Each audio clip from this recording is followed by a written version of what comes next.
जय राधा माधव, जय कुंज बिहारी। जय राधा माधव, जय कुंज बिहारी। जय गोपी जन वल्लभ, गिरिवरधारी। जय गोपी जन वल्लभ, गिरिवरधारी।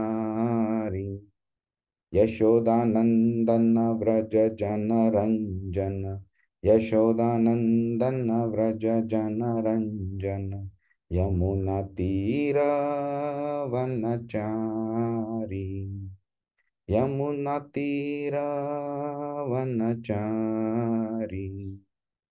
जय राधा माधव, जय कुंज बिहारी। हरे कृष्णा कृष्णा कृष्णा हरे हरे, हरे राम राम राम हरे हरे। हरे कृष्णा कृष्णा कृष्णा हरे हरे, हरे राम राम राम हरे हरे। जय राधा श्याम सुंदर, राधा श्याम सुंदर राधे। जय कृष्ण बलराम, कृष्ण बलराम, कृष्ण बलराम। जय कृष्ण बलराम। जय गौरानिताय, गौरानिताय, गौरानिताय। जय गौरानिताय। जय जय प्रभुपाद, प्रभुपाद, प्रभुपाद। जय श्रील प्रभुपाद। हरिनाम संकीर्तन की जय, श्रीमद् भगवद गीता की जय, श्रील प्रभुपाद की जय। ॐ अज्ञानतिमिरान्धस्य ज्ञानाञ्जनशलाकया चक्षुरुन्मिलितं येन तस्मै श्रीगुरवे नमः। श्रीचैतन्यमनोभीष्टं स्थापितं येन भूतले स्वयं रूपकदा मह्यं ददाति स्वपदान्तिकं।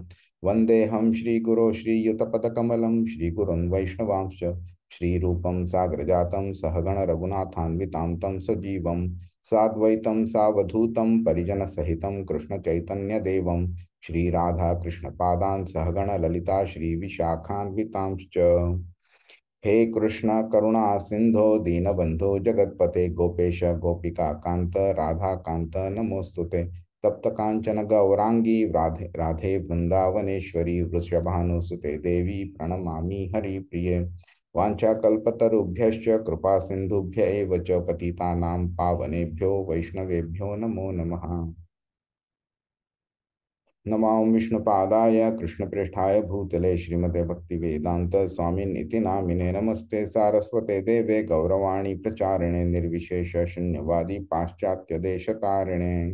जय श्री कृष्ण चैतन्य प्रभु नित्यानंद, श्री अद्वैत गदाधर श्रीवासादि गौरभक्त वृंद। हरे कृष्णा कृष्ण कृष्णा हरे हरे, हरे राम राम राम हरे हरे। हरे कृष्णा। सगळ्यांचं स्वागत आहे। कोणाला आठवतंय आपण मागच्या आठवड्यात काय केलेलं? कोणता श्लोक बघितलेला आपण? ऍक्च्युली आपण दुसऱ्या चॅप्टर मध्येच शिकलेलो की कामना संयमित करणं, म्हणजे कंट्रोल करणं इज नॉट पॉसिबल. म्हणून कृष्ण बोलतो ना, यदा संभरते चायम कुर्मंगानिव सर्वशः. मिनिंग टॉर्टॉईज कशी आपले लिम्स आतमध्ये घेतो तसं कंट्रोल करायला सांगतो, पण त्याचा डिफेक्ट तो इमिडिएटली दुसऱ्या वर्समध्ये सांगतो. विषयाविनिवर्तन ते निराहारस्य देहिनः रसवर्जम रसोप्यस्य परम दृष्टा निवर्तते. कृष्ण बोलतो की त्याची चव जरी आपण त्यागायचा प्रयत्न केला तरी पण ते मन आपलं तिकडे राहतं. म्हणून तो बोलतो की टू स्टॉप सच डिझायर्स, आपण स्वतःच्या मनाला, इंद्रियांना एका हायर टेस्टमध्ये एंगेज करायचं असतं. तर इकडे तो काय बोलतोय इकडे, पहिली गोष्ट म्हणजे या 5.13चा मेन, सगळ्यात मेन टॉपिक आहे तो, जसं आपण बघितलं 13 पासून 16 पर्यंत कृष्ण 3 प्रकारचे व्यक्ती जे कार्य एखादं घडतं, त्याचा जो भाग असतो, म्हणजे त्याचं ते कार्य होण्यामध्ये त्यांचा हातभार असतो, त्या 3 प्रकारच्या व्यक्तींबद्दल तो सांगतोय. तर 13व्या श्लोकामध्ये तो कृष्ण सांगतोय की आत्मा, ओके, करत नाही काही, करतो ते शरीर करतो. आणि आत्मा जे करतो, काय करतो एक्झॅक्टली ते आपण बघू ते. हा. आणि 14व्या श्लोक म्हणजे जो आज आपण शिकणार आहोत, त्याच्यामध्ये तो दुसरी जी व्यक्ती आहे, जी कार्य करते, प्रकृती जी आहे, त्याच्याबद्दल तो बोलतोय. तर हा जो श्लोक आहे तो त्याच्याबद्दल आहे. त्याचं इकडे मेन जे सांगणं जे आहे की हे शरीर जी आहे हे एक मेकॅनिझम आहे, एक व्हेकल आहे. आपण गाडी वापरतो एका पॉइंट पासून दुसऱ्या पॉइंटला जायला. तर आपण त्या गाडीमध्ये एंटर करतो, गाडीला चालवतो, गाडीला सोडतो आणि आपण त्या दुसऱ्या ठिकाणी जिकडे जायचं तिकडे जातो. तर ह्याचा अर्थ हा नाही की आपण गाडी बनतो, आपण गाडीमध्ये असतो. तसंच आत्मा शरीरात असतो, शरीर कार्य करतोय, त्याच्या प्रकृतीमुळे त्याचा जो स्वभाव आहे त्याप्रमाणे तो कार्य करतोय. आणि त्या कार्यामध्ये आत्म्याचा किती हातभार आहे ते आपण बघितलेलं तिकडे. आणि अजून पुढे असून जाऊन आपण बघत राहूच एनिवे. पण ते जे आहे ती एक यंत्रणा आहे, ती ती यंत्रणा त्याचं कार्य करते. त्यामुळे आपण आपण तर यंत्र नाही आहोत, आपण ती यंत्रणा नाही आहोत. तर ते डिस्टिंग्विश करण्याकरता म्हणजे तो जो मेन पॉइंट आहे तो कृष्ण इथं सांगतोय ऍक्च्युली. तर इंद्रिय किंवा डिझायर्सना संयमित करण्याचा ऑब्जेक्टिव्ह नव्हता.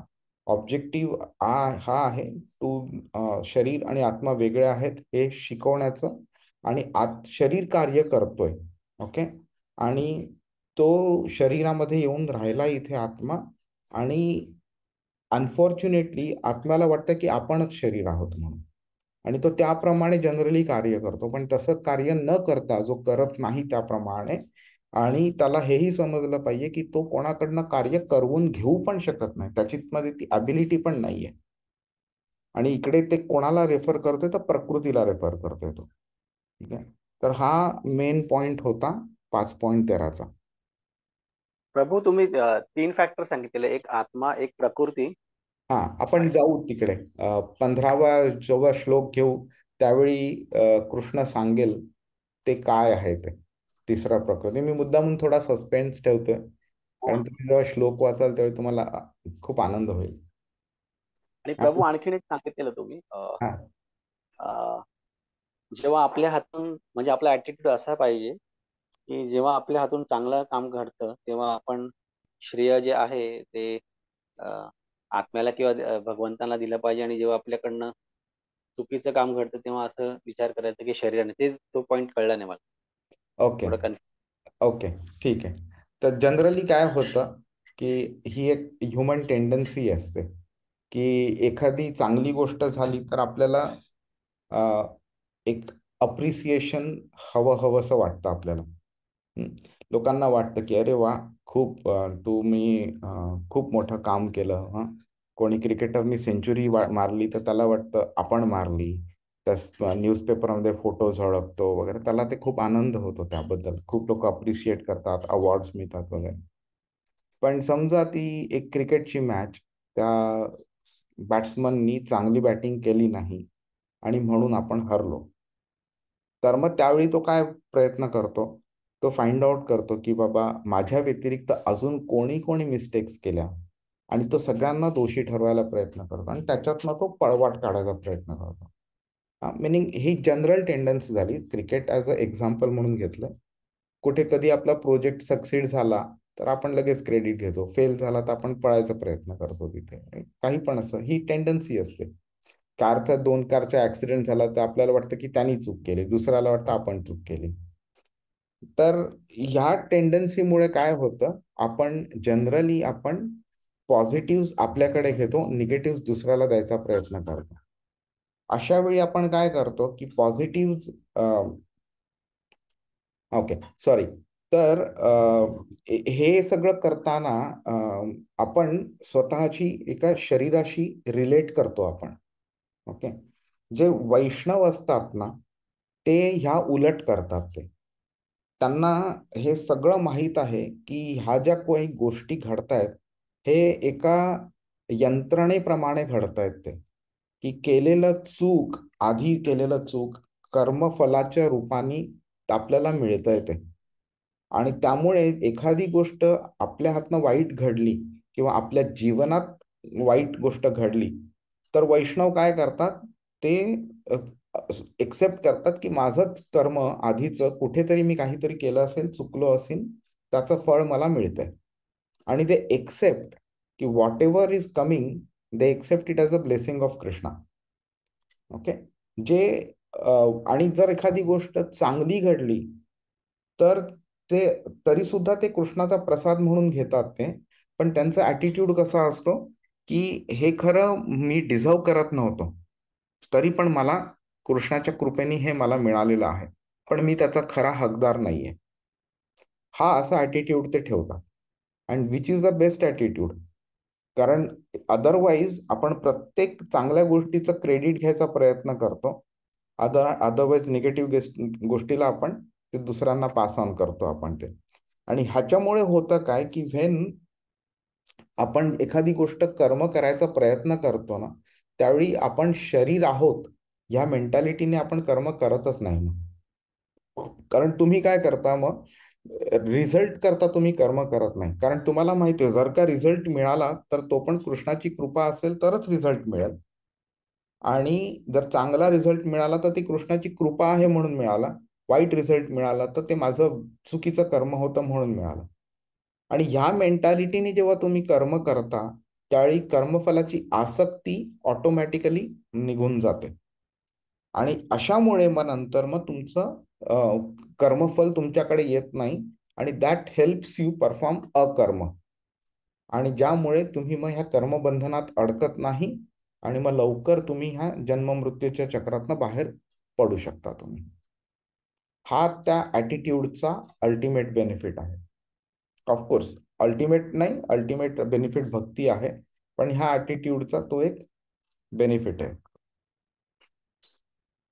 हरे कृष्ण. हरे कृष्ण. थँक्यू. प्रभूजी, आणि आपण ते हे पण बघितलेलं की 3 शरीर आपण म्हणालेलो की मासा, वाघ आणि मनुष्य असं. तर ते हा एक आपण म्हणजे हे यंत्रणेमुळे होत आहे की मासा जर आमचा एवढा पोहण्यामध्ये तरबेज आहे, तर तो जेव्हा मनुष्य असतो तेव्हा एवढा तरबेज प्रमाणे तो का होऊ शकत नाही. तर हे यंत्रणेमुळे होत आहे.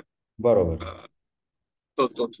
बरोबर, अगदी बरोबर. म्हणजे आत्म्यामध्ये जर ती कॅपॅबिलिटी असती तर मग तो माशाच्या शरीरात एवढं छान पोहत असताना नंतर वाघाच्या शरीरात आल्यावरती किंवा माणसाच्या शरीरात आल्यावरती त्याच क्वालिटीचं पोहू शकला पाहिजे होता ना तो, पण ते करू शकत नाही.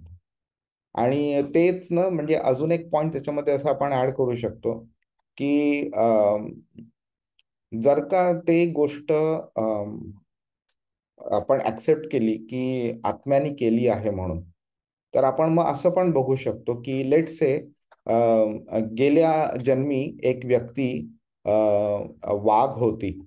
ओके.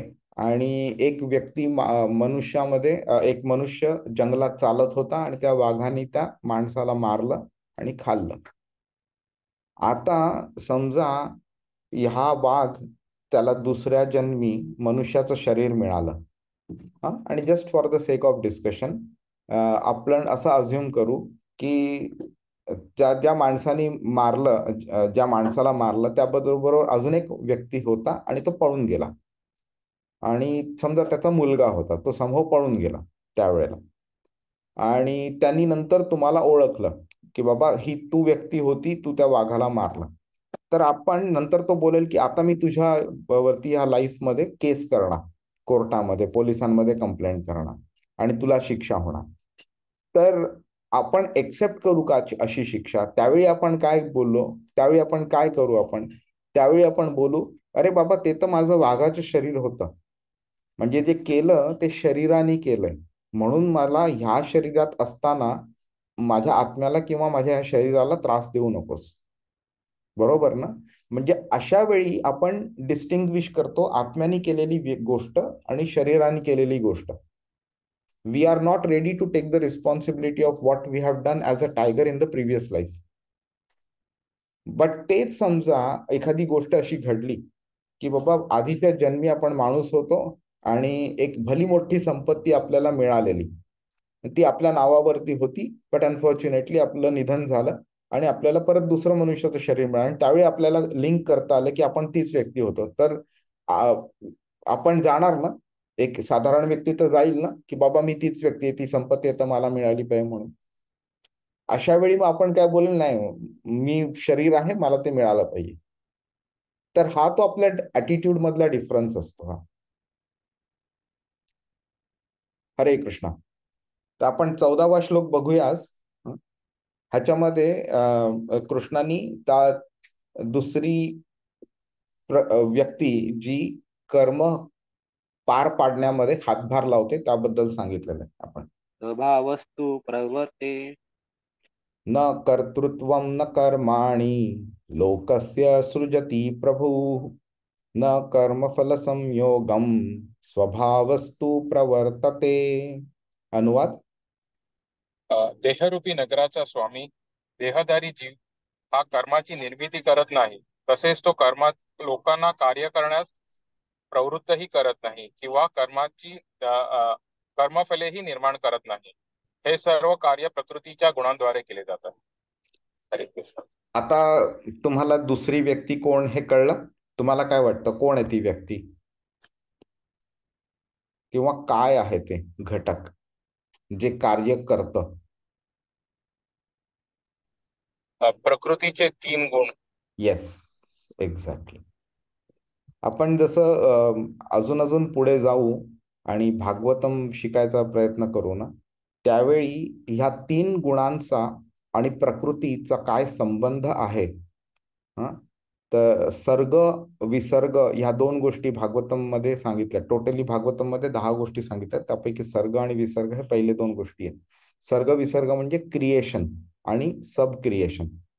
तर त्याच्यामध्ये हे मोड्स ऑफ मटेरियल नेचर कसे क्रिएट झाले आणि त्यांच्यापासून पुढे ही प्रकृती कशी क्रिएट झाली, तर ते सगळं त्याचं वर्णन आहे तिकडे.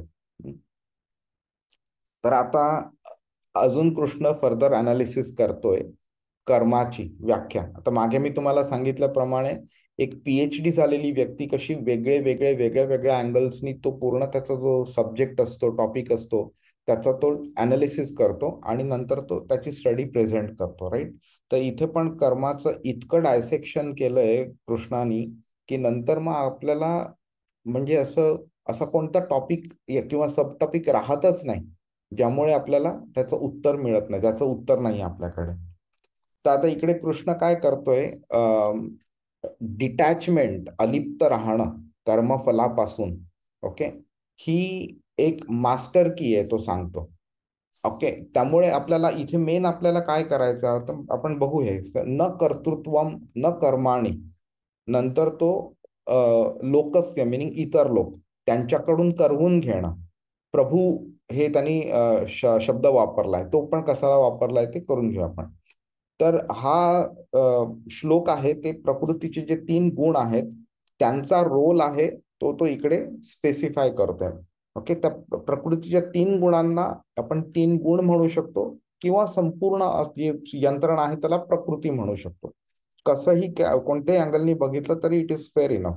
ओके, तर काय होतं की न कर्तृत्व म्हणजे तो स्वतः म्हणजे काय म्हणतो त्याला की तो क्रिएट करत नाही कर्म, कर्माची निर्मिती करत नाही.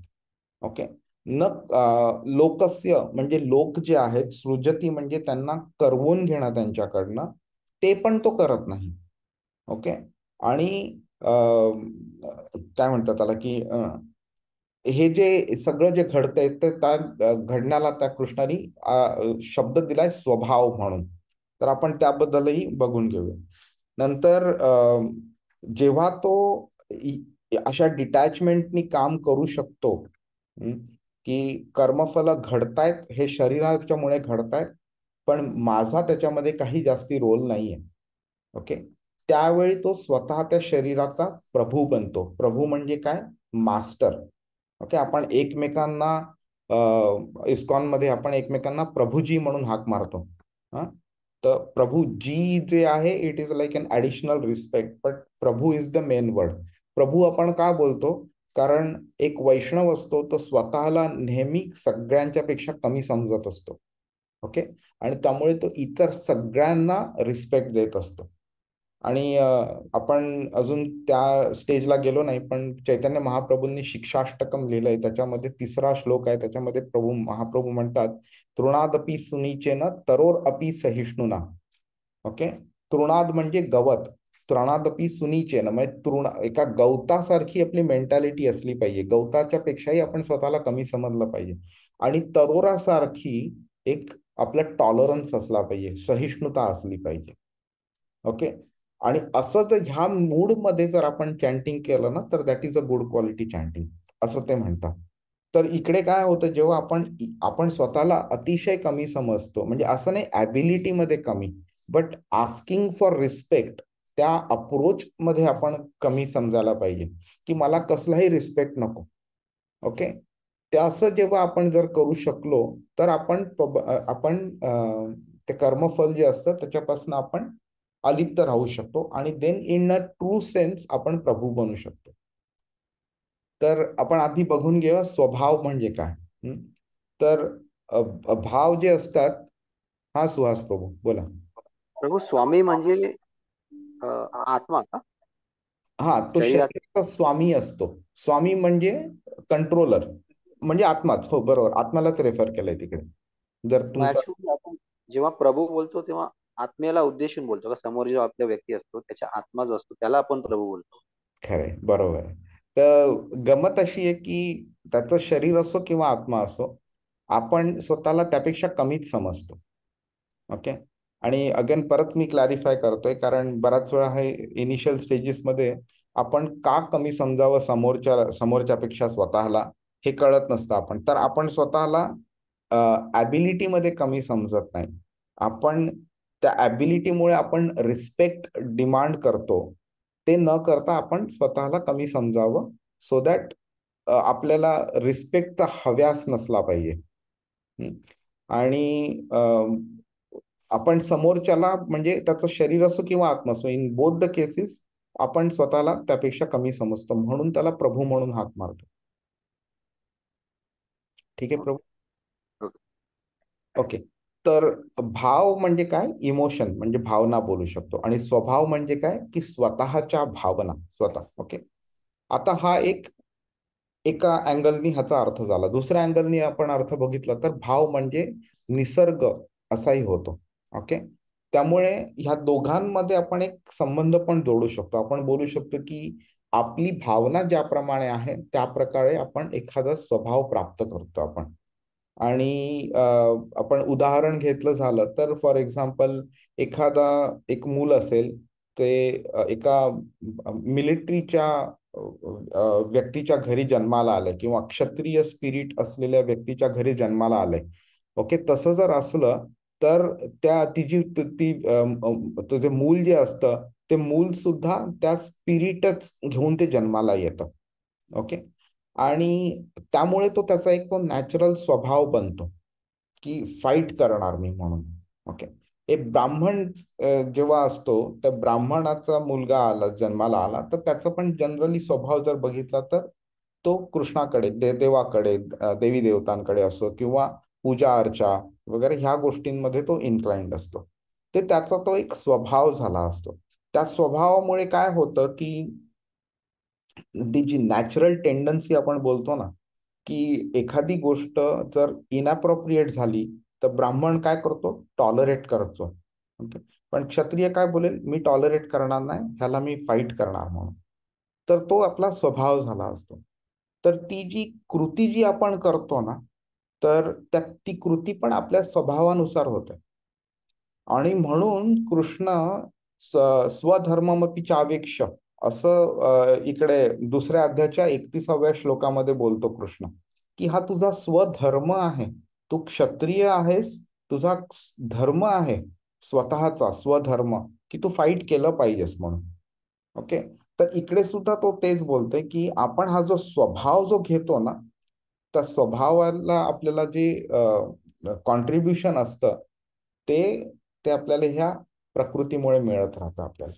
आणि म्हणून तुम्ही जर बघितलं तर एक ब्राह्मण जो असतो तो हे जे क्वालिटीज कॅरेक्टरिस्टिक्स जे आपण 18व्या अध्यायात आपण शिकू, एका ब्राह्मणाच्या काय क्वालिटीज असतात, क्षत्रियाच्या काय असतात आणि वैश्याच्या काय असतात. ओके, या क्वालिटीज आपण बघू ना, त्यावेळी आपल्याला समजेल की दीज आर, हे नॅचरली तिकडनं बाहेर येतात तिकडनं. तर हे जे असतं ते स्वभावामुळे होतंय ते. तर कृष्ण काय बोलतोय तिकडे अर्जुनाला की हा जो तुझा स्वभाव आहे त्याच्यामुळे ही कृती घडणार आहे. इनडायरेक्टली कृष्ण त्याला हेही सांगतोय की तू आधी बोललेला की मी भिक्षा मागीन म्हणून, आणि दुसऱ्या अध्यायाच्या 6व्या श्लोकात का 5व्या श्लोकात म्हणालेला तो. तर कृष्ण त्याला बोलतो की तू भिक्षा मागू शकणार नाहीस, कारण तुझा तो स्वभाव नाहीये, तू ब्राह्मण नाहीयेस. ब्राह्मण भिक्षा मागू शकतो कारण ती एक त्याच्यामध्ये ती एक तो त्या लेवलला पोचलेला असतो. क्षत्रियाला ते जमणार नाही म्हणून. म्हणून कृष्ण बोलतोय की तुझ्या स्वभावामुळे, क्षत्रिय स्वभावामुळे तुला युद्ध करावं लागणार आहे आणि तू युद्ध करणार आहेस सुद्धा. तुझा स्वभाव हे सगळं करणार आहे, आणि हे स्वभावाचे हे जे गुण आहेत ते आपल्याला प्रकृतीकडनं मिळतात. तर कृष्ण इथे मेन पॉइंट काय सांगतोय की तू स्वतःला करता समजू नाही. ओके, म्हणजे हा झाला आपण आपल्यावरती किती कंट्रोल आहे आपल्या स्वभावावरती ते तो सांगतोय. दुसरी गोष्ट काय आहे, लोकस्य सृजती प्रभून कर्माणी, मिनिंग तू लोकांकडनं तू कर्म करवून घेऊ शकतही नाही, कारण तुला जसं तुझ्या शरीरावरती कंट्रोल नाहीये तसा तुला इतरांच्या शरीरावरती, इतरांच्या आत्म्यावरती, इतरांच्या स्वभावावरती आणि इतरांच्या कर्माचं जे डिसिजन घेतात, फ्री विल असतो, त्या डिसिजन वरती सुद्धा तुला कंट्रोल नाहीये. आणि किती प्रॅक्टिकल आहे बघा, आपण लहान मूल जरी असलं, अगदी 2 वर्षाचं जरी घेतलं किंवा 20 वर्षाचं जरी घेतलं, तरी आपण कोणालाही जबरदस्ती आपण करू नाही शकत की तू हे कर्म केलंच पाहिजे म्हणून. अगदी काय झालं तर मे बी त्याला शिक्षा करू, अशी भीती देऊ त्याला आणि त्याच्याकडनं करवून घेऊ. पण तो काय करतोय, तो तुमच्या शिक्षेला घाबरतोय. तुम्ही सांगितलंय म्हणून तो करत नाहीये. त्यामुळे आपला कंट्रोल त्या व्यक्तीवरती नाहीये कर्म करवून घेण्याचा. दुसरी गोष्ट आपण असंही विचार करू शकतो, जर आपण 3ऱ्या अध्यायाला ह्याच्याशी रिलेट केलं तर आपण जेव्हा अन्न खातो आपण, ओके, तर ते अन्न किती व्यक्ती किंवा किती घटक असतं त्याच्यामुळे तो अन्न बनण्यामध्ये. पहिला असतो तो शेतकरी असतो, तो जमीन नांगरतो, बीज घालतो, त्याला पाणी घालतो वगैरे. त्यामुळे शेतकरी आला, बीज आलं, जमीन आली, पाणी आलं, ऊन आला, वारा आला, पाऊस आला, चंद्रप्रकाश आला वगैरे, हे सगळ्या गोष्टी, हे सगळ्या घटक बनतात एखादं फूल, फळ किंवा धान्य बनण्यामध्ये. त्यानंतर ते आपल्याला मार्केटमध्ये कोणतरी विकतो, आपण विकत घेतो, मग घरी कोणीतरी बनवतं, नंतर आपण खातो. तर आपण बोलू नाही शकत की मी हे अन्न खाल्लंय म्हणजे मी हे अन्न बनवलंय. त्याच्यामध्ये बरेच घटक आहेत जी त्या अन्न बनण्यामध्ये कॉन्ट्रीब्युट करत असतात. तर आपण एका निर्जीव व्यक्ती जी आहे त्याच्याकडनं सुद्धा आपण काही जबरदस्ती करून घेऊ शकत नाही. तर आपण एका जीवित व्यक्तीकडनं काय आपण करवून घेणार? मागे मी सांगितल्याप्रमाणे आपल्या पापण्यांवरती पण कंट्रोल नसतो की त्यांनी कधी लवलं पाहिजे आणि कधी नाही लवलं पाहिजे. जेव्हा त्या डोळ्यांची गरज जाणवते तेव्हा ऑटोमॅटिकली पापण्या लावतात. त्या पापण्या लावण्यामुळे त्या डोळ्यांमध्ये फ्लुइड पसरत राहतं आणि म्हणून आपले डोळे व्यवस्थित राहतात. तर आपण इमॅजिन करा की साध्या पापण्यांवरती सुद्धा आपला कंट्रोल नाही, आपण इतरांवरती काय कंट्रोल करणार? त्यामुळे इथे कृष्ण सांगतोय की तुम्ही दुसऱ्यांना कृती करायला लावूच शकत नाहीत. त्यामुळे असा विचारच करू नका की तुम्ही दुसऱ्यांना कृती करायला लावताय. लोकस्य सृजती प्रभू. आणि त्याच्यामुळे काय झालंय, मग आता तुमची कर्मावरती मेंटॅलिटी, जो दृष्टिकोन आहे तुमचा कर्माकडे बघण्याचा, तो आता चेंज होऊ शकतो.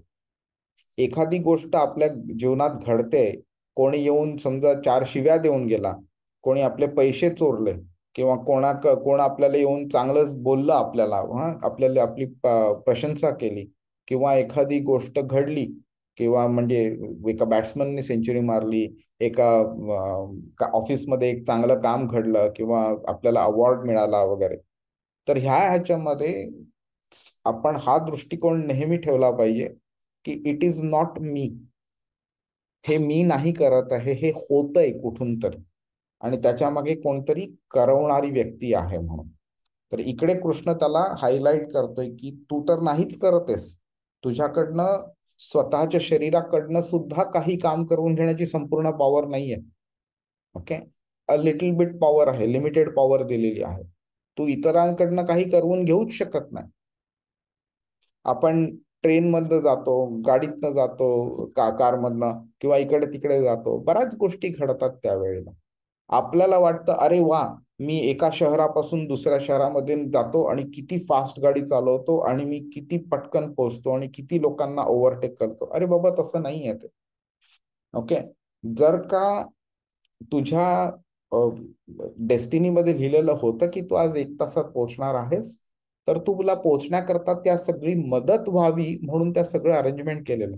तुझ्या पुढे कोणी येऊ नये, तुझ्या रस्त्यावरती कुठे ऍक्सिडेंट होऊ नये वगैरे, ट्रॅफिक जॅम होऊ नये वगैरे, हे सगळं घडवून आणलेलं सो दॅट तू पोहोचावा तिकडे.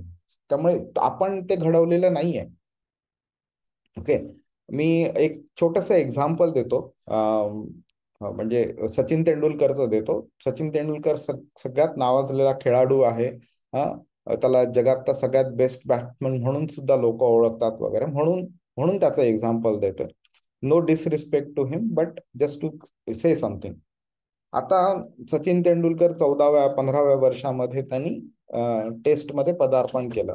त्यानंतर तो बरीच वर्ष खेळला, आणि त्यांनी बरीच शतकं पण बनवली. त्यामुळे ते असं, मी आता स्टॅटिस्टिक्स एवढे मला लक्षात नाहीयेत, पण आपण असं अज्युम करू त्यांनी 400-500 इनिंग्स खेळला, तो टेस्ट असो, वन डे असो, काही असो.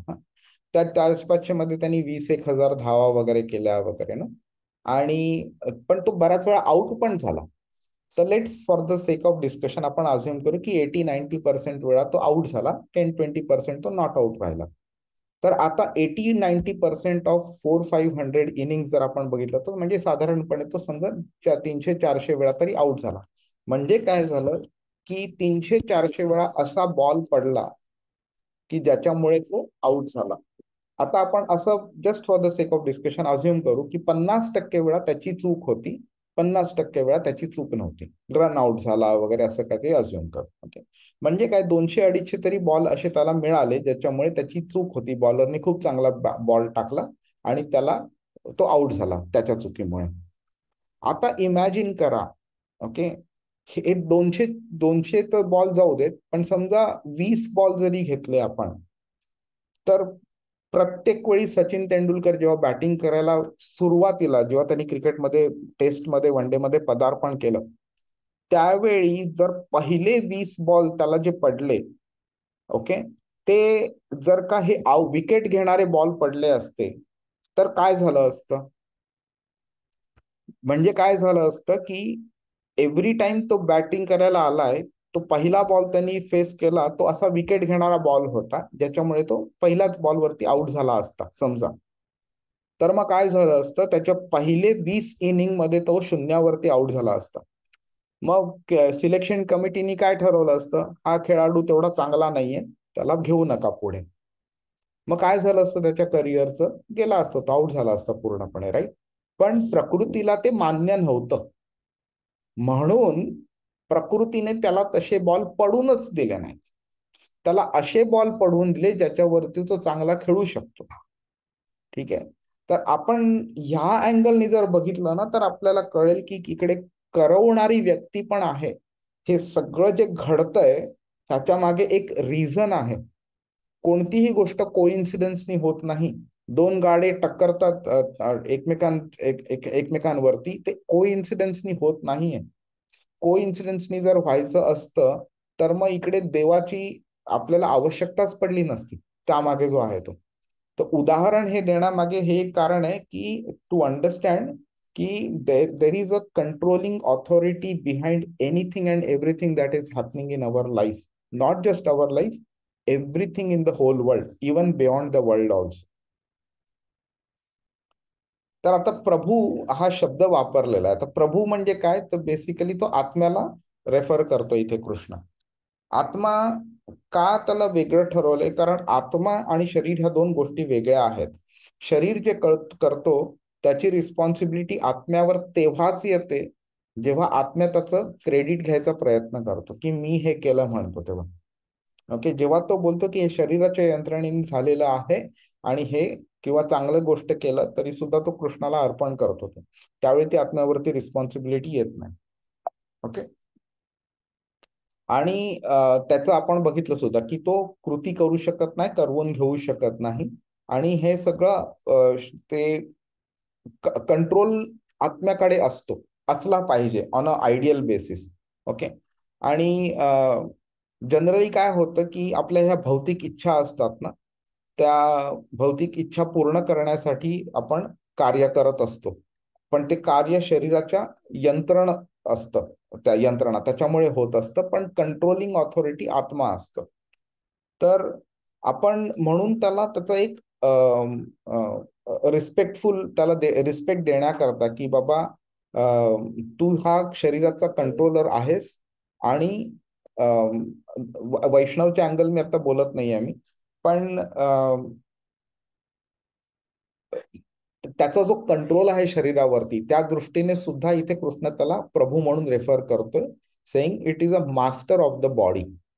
ठीक आहे, आता गंमत काय होतं की आत्मा जेव्हा शरीराशी स्वतःला रिलेट करतो त्यावेळी तो काय करतो की ह्या ज्या डिझायर्स असतात, ह्या ज्या इच्छा असतात, तो त्या पूर्ण करण्याच्या दृष्टीने, म्हणजे एस्पेशली भौतिक इच्छाच्या दृष्टीने तो जेव्हा कार्य करत राहतो कंटिन्युअसली, त्यावेळी तो एक काइंड ऑफ तो भ्रम निर्माण झालेला असतो त्याला, की मी हे शरीर आहे आणि ह्या शरीरातनं जर का आनंद, शरीर हे जर कार्य झालं तर शरीरातनं म्हणजे मला असा आनंद मिळणार आहे.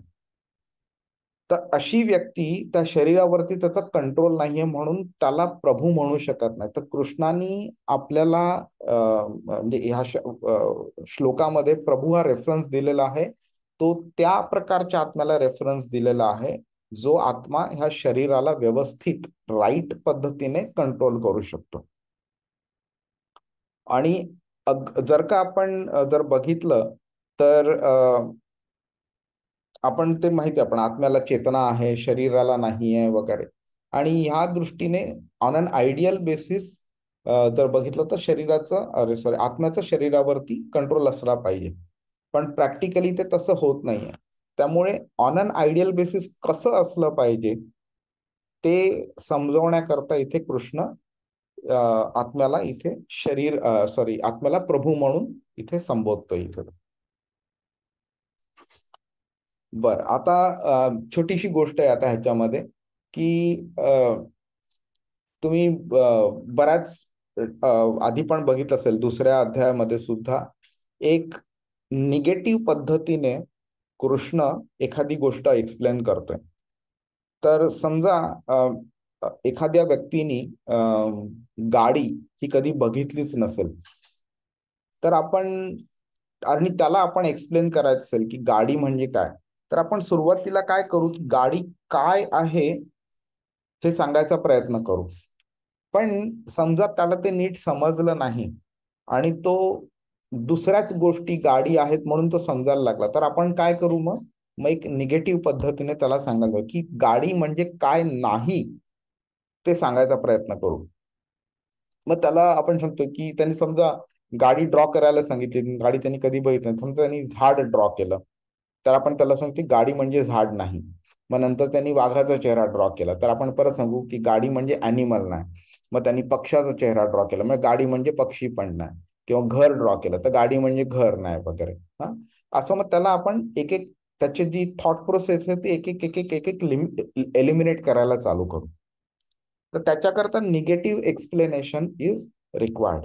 तर इकडे कृष्ण काय करतोय, हे जे कर्ता कोण आहे हे तो सांगतोय, आणि ते सांगताना कर्ता कोण नाही किंवा कर्ता काय नाही करत ते पण तो सांगतो.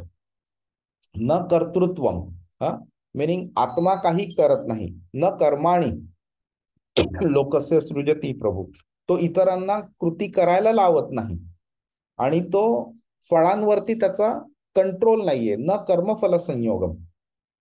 ओके, तर ह्या 3 गोष्टी आहेत.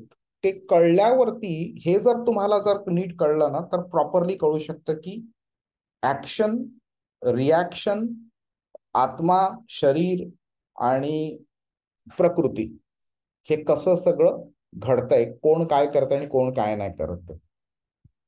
त्याच्या ते समजण्याकरता हा न वापरणं आवश्यक होतं तिकडे. बरं, आता काय होतंय की हे आपण बघितलेलं आहेच.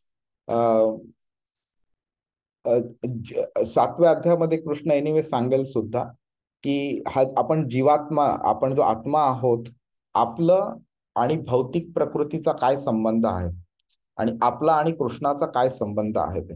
ओके, तर कृष्ण इथे 4थ्या श्लोकामध्ये सांगतो 7व्या अध्यायाच्या, भूमिरापो अनलो वायू खम्मनो बुद्धिरेवच अहंकार इति यम्मे भिन्ना प्रकृती रष्टध. 8 प्रकारच्या माझ्या एनर्जीज आहेत. भूमी, आप म्हणजे आय थिंक प्रकृती, काय म्हणतात त्याला, पृथ्वी, आकाश, वायू, जल वगैरे ह्या सगळ्या, आणि मन, बुद्धी, अहंकार, ह्या 8 प्रकारच्या माझ्या एनर्जीज आहेत. आणि नंतर तो 5व्या श्लोकात सांगतो, अपरेयम इतस्त्वन्याम प्रकृतीम विद्धि मे परम जीवभूताम महाबाहो ययदम धार्यते जगत. कृष्ण बोलतोय की हे जीवभूत जे आहेत, ही माझी अजून एक प्रकारची प्रकृती आहे. ओके, आणि अपरेयम म्हणजे त्याच्या वरती आहेत. कृष्ण बोलतोय की हे जी मटेरियल एनर्जी सांगितली मी आत्ता, पृथ्वी, आकाश, वायू वगैरे, त्याच्या वरती आहेत ते, पण ते स्वतःची आयडेंटिटी विसरलेले, त्यांना ते कळत नाही, म्हणून ते ययेदम धार्यते जगत. त्यांना असं वाटतंय की आपण ह्या प्रकृतीचे सगळे कंट्रोलर आहोत म्हणून. त्यामुळे 3 प्रकारच्या प्रकृती आपण समजू शकतो. एक देव, कृष्ण तत्व जे आहे ते, नंतर जीव प्रकृती, आणि मटेरियल सगळं जे आहे ते भौतिक प्रकृती. तर आपण आहोत, लॉजिकली जर बघितलं तर हे एक हायर लेवल झाली, ही मीडियम लेवल झाली, आणि इकडे खाली कनिष्ठ झाली. ओके, तर मीडियम लेवलची प्रकृती लॉजिकली वरती जायला पाहिजे कृष्णाशी रिलेट होण्याकरता, पण आपण काय करतोय सध्या, आपण त्या खालच्या प्रकृतीबद्दल, भौतिक प्रकृतीकडे आकर्षित झालेलो आहोत, आणि म्हणून आपण ह्या जगामध्ये आणि कर्मामध्ये वगैरे सगळे आपण अडकलो जातो. हरे कृष्ण. तर अगदी समरीमध्ये सांगायचं झालं तर आपण शरीर आहोत, आणि शरीर कर्म करतो.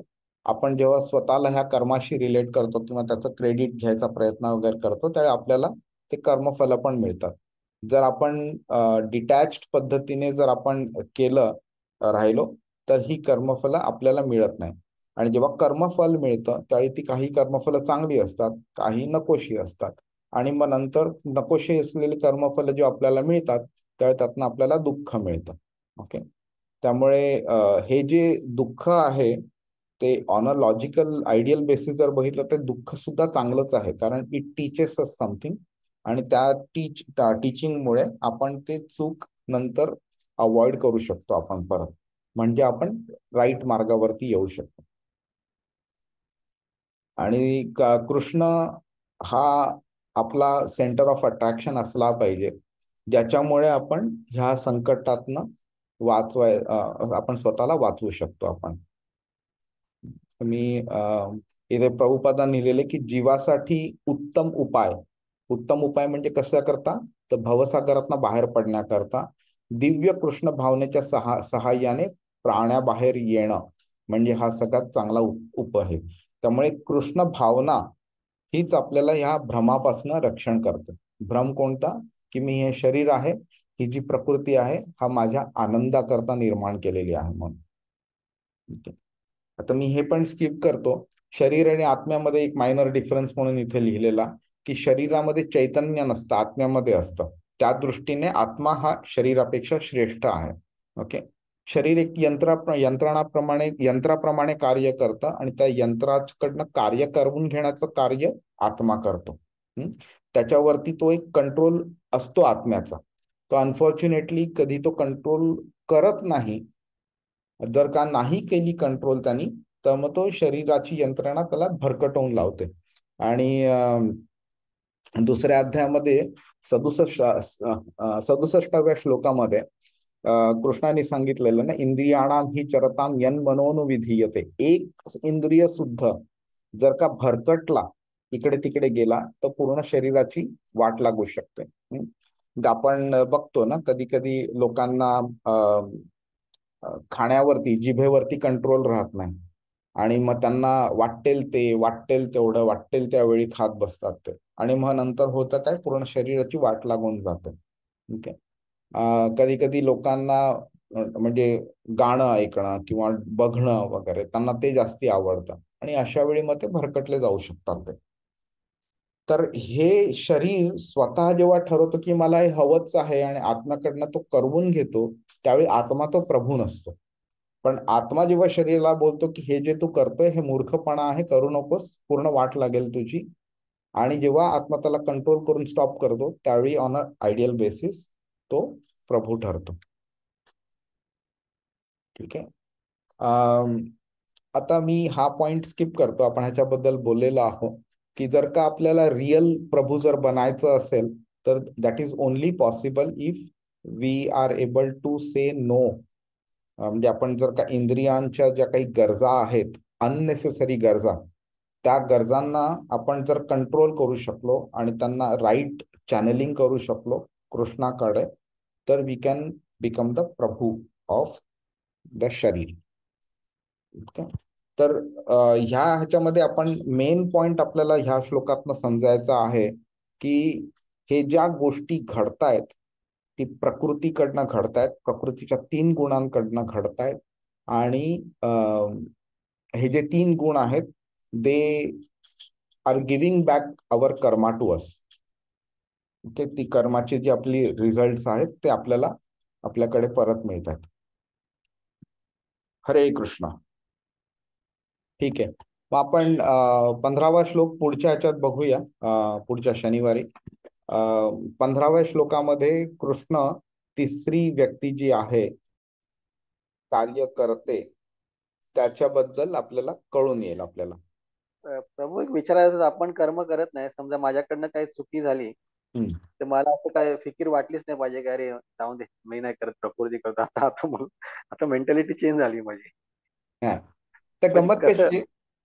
हा, सॉरी, बोला बोला. म्हणजे आता मी काही चुकीचं केलं तर समज असा झाला पाहिजे की नाही, मी नाही, प्रकृती करते, काही भेद वाटू नये. बरोबर. तीच तीच समज जी आहे ती जेव्हा चांगली गोष्ट घडते आपल्याकडून, त्यावेळी सुद्धा ती राहिली पाहिजे आपली. ते सिलेक्टिव्ह जर झालं तर मग आपण काय करतो, it is not our mentality but it is an escape route for अस.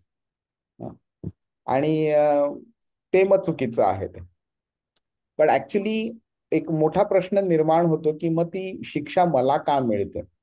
हा मला वाटलेलं की कोणी प्रश्न विचारेल म्हणून. पण तर ती शिक्षा म्हणजे आपण तिसऱ्या अध्यायाच्या 27व्या श्लोकामध्ये ह्याच्यावरती आपण डिटेलमध्ये बोललेलो. आणि तुम्हाला आठवतंय की नाही माहित नाही, पण 27व्या श्लोकाला आपण 3 लेक्चर्स घेतलेले त्या एका श्लोकाकरता, आणि वेगळ्या वेगळ्या डिटेल्स मध्ये आपण बोललेलो. तर हरे कृष्णा. तर त्याच्यामध्ये आपण ह्याबद्दल बोललेलो की जर का मी करत नाही आणि प्रकृती करते, तर ती शिक्षा मला का होते म्हणून. तर त्याबद्दल आपण बोललेलो. आणि तुम्ही जो आता प्रश्न काढलाय की मी करत नाही, तर हा बरोबर आहे, हा थॉट प्रोसेस बरोबर आहे की खरं आपण करत नाही आहोत, पण त्या लेवलला आपण स्वतःला आणून ठेवलं पाहिजे की तसा जो थॉट प्रोसेस आहे हा कन्सिस्टंटली झाला पाहिजे. कारण आता आपली ही जी समज आहे की मी करत नाही आणि माझं शरीर करतोय, तशीच ती समज समोरच्याची नसेल. ओके, समजा आपण रस्त्यावरती उभे राहिलो आणि एका कोणा व्यक्तीला आपण 2 शिव्या घातल्या आणि तो आपल्याला जर मारायला आला, तर आपण त्याला बोलू शकत नाही ना की बाबा मी नाही केलं रे बाबा, माझ्या शरीराने केलंय. मग तो पण बोलेल ठीक आहे, मग मी तुझ्या शरीराला मारतो, मी तुला नाही मारत. मग अशा वेळी काय होईल? Are we okay with that? नाही. तर the responsibility of that action still remains with us. कारण का? तर आपण त्या शरीराला अलाव केलं ते त्या 2 शिव्या देण्यापासून करायला.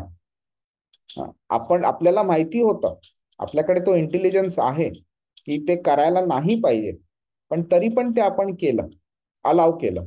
मग का केलं आपण?